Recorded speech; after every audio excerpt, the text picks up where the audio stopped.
Hay muchas noticias que tienen que ver con usted en los últimos días en este país. La primera de ellas, acaba de estrenarse una película que se titula Spotlight. Está dirigida por Tom McCarthy. Los actores principales son Mark Ruffalo, Michael Keaton y Liev Schreiber, que hace el papel, lo encarna usted.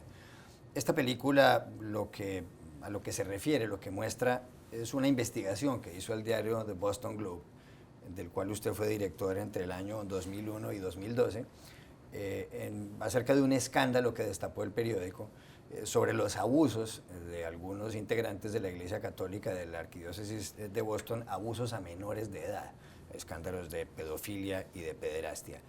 ¿Qué tan parecida es esa película a la realidad? La película está bien parecida a la realidad. El director y el escritor, el guionista, ellos hicieron una gran investigación de los hechos y me impresiona la exactitud de la película. ¿Cómo fue esa investigación? ¿Cómo fue la historia? Porque esta investigación empezó justo al día siguiente de que usted llegara, Sí, tomara ¿verdad? posesión del cargo como director del Boston Globe. ¿Cómo Sí. fue eso? Bueno, un día antes de mi primer día de trabajo en el Boston Globe, había leído una columna en ese periódico. Y esa columna abordó el caso de un sacerdote con el nombre de John Gagin. Y esa columna dijo que el abogado de las víctimas, de los demandantes, dijo que el cardenal mismo sabía del abuso, pero continuó permitirle servir en las parroquias. Pero el abogado de la iglesia dijo que esas acusaciones fueron falsas y irresponsables. Y entonces había leído esa columna y durante mi primera reunión, durante El consejo de redacción. mi primer día de trabajo en el Boston Globe, hablamos de ese asunto y le pregunté a mis nuevos colegas si habríamos pensado en la posibilidad de una petición al tribunal para liberar los documentos, porque había documentos en el tribunal que estaban bajo el sello del tribunal. Y entonces hablamos de esa posibilidad y después de la reunión hablamos más de ese tema y entonces fuimos a la corte para tratar de liberar los documentos. Y con esa acción empezamos nuestra investigación y nuestra acción legal en la corte. ¿Cuánto tiempo duró la investigación de The Boston Globe sobre los abusos de gente de la Arquidiócesis de Boston? Bueno, hicimos una investigación de 7 meses antes de la primera nota sobre la investigación, pero publicamos casi 600 artículos durante el año siguiente sobre esa investigación y quizás 900 artículos durante el año y medio. ¿Cuántos casos destaparon ustedes de abusos sexuales de gente de la Arquidiócesis? Más de 200 casos de abuso, sí. Y luego en Estados Unidos hubo muchísimos más casos. Más de 200 casos de sacerdotes, yo debería decir. Usted además ha sido noticia en los últimos días porque Jeff Bezos, que es el fundador y presidente ejecutivo de Amazon y propietario del diario The Washington Post, Sí. contó en los últimos días en una entrevista, tal vez en CBS News, que el periódico The Washington Post ha superado al diario The New York Times en número de usuarios en Internet, de internautas. Sí. Esto parece... En los Estados Unidos. En los Estados Unidos. Esto parece increíble, entre otras cosas, porque el New York Times ha sido un periódico global, de cierta manera, y el Washington Post, como ha dicho el señor Bezos, es un periódico local. Lo que pasa es que es un periódico local de la capital de los Estados Unidos. ¿Cómo son las cifras? ¿Qué fue lo que pasó? Bueno, en el mes de octubre tuvimos 67 millones de visitantes únicos a nuestro sitio de Internet, que ellos vinieron a nuestras plataformas digitales, todas las plataformas digitales. Y el New York Times tuvo 66 millones de visitantes únicos en sus plataformas digitales en los Estados Unidos. ¿Y cómo lo hizo?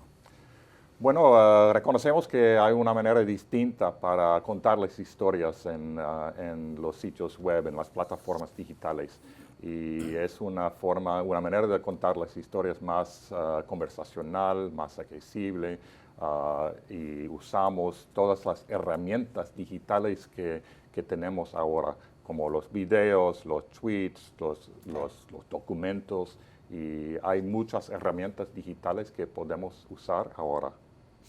¿Es distinta la manera de escribir en Internet para un periodista que la manera de escribir para una edición impresa? Sí, claro, hay una manera distinta de escribir, es más casual, distinta en comparación con los periódicos, con la televisión, con la radio. Hay una manera distinta para cada medio y el web, los sitios web requiere una forma distinta también. Superar al New York Times es un éxito, sin ninguna duda.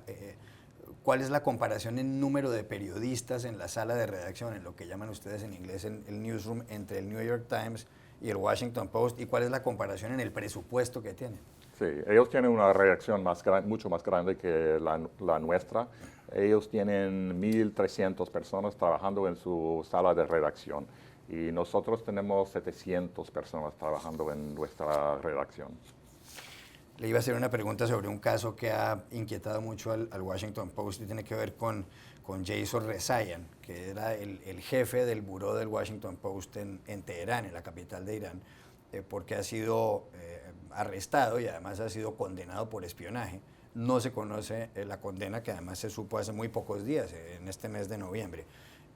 ¿Cuál es la opinión del Post sobre lo que está pasando y qué remedio puede tener esta situación? Bueno, es una gran tragedia porque él ha estado encarcelado por aproximadamente 500 días y él fue acusado de espionaje y otras ofensas, pero el gobierno de Irán y la corte no ha divulgado nada sobre los detalles no hay evidencia.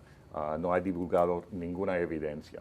Entonces es una gran tragedia, pero estamos tratando de convencer al gobierno que deberían liberar a nuestro colega y estamos hablando con el gobierno estadounidense sobre la posibilidad de negociar con ese gobierno para liberarlo. Hay un informe que hace el Pew Research Center, uno de los institutos de investigación más serios de Estados Unidos, sobre el estado de los medios de comunicación, y este informe lo hacen anualmente. En el último, el del año 2015, dice que los periódicos han caído en circulación un 3%. Y eso se suma al hecho de que cuando a los ciudadanos se les preguntan si creen en los medios de comunicación o no, hay una desconfianza creciente. ¿Por qué cree usted que pasa eso? Bueno, es un tema difícil, pero hay una desconfianza en todas las instituciones grandes en este país y en otros países también. Y personas pueden recibir información por varios sitios de Internet y esos sitios de Internet, ellos tienen sus propias ideologías. Y entonces es verdad que hay mucha desconfianza en los medios de comunicación, los grandes medios de comunicación, y tenemos que seguir tratando de convencer al público que estamos escribiendo la verdad.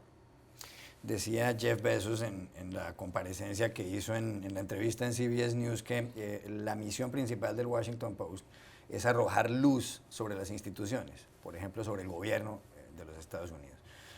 Y dicen que afortunadamente ahora tienen un presupuesto que les permite tener más tiempo para hacer investigaciones. En el Washington Post, uno de sus editores y propietario además, el señor Phil Graham, dio alguna vez una definición de periodismo muy famosa, que es esta: el periodismo es el primer borrador de la historia. Usted es un hombre que ha dirigido equipos que se han ganado en distintos periódicos, como director del Miami Herald, como director del Boston Globe y como director del Washington Post, 10 premios Pulitzer. ¿Para usted qué es el periodismo? Bueno, el periodismo es diferentes cosas, hay varios papeles para el periodismo, pero el papel más importante para nosotros es pedir cuentas a las instituciones poderosas. Última pregunta. La revista Esquire publica un artículo hace muy pocas horas prácticamente, y el título en pregunta es: ¿Is Martin Baron the best news editor of all time? Eso traduce, ¿es Marty Baron el mejor director de noticias o director de periódicos de todos los tiempos? ¿Lo es o no lo es? Bueno, agradezco los elogios, pero yo creo que ese artículo es un poco exagerado. Es casi imposible clasificar a los editores en términos de la calidad de su desempeño. Ha habido muchos editores sobresalientes a lo largo de los años. Pero esto lo dicen muchos colegas suyos, incluso el director del New York Times, Dean Bankett. Bueno, como te dije, agradezco los elogios.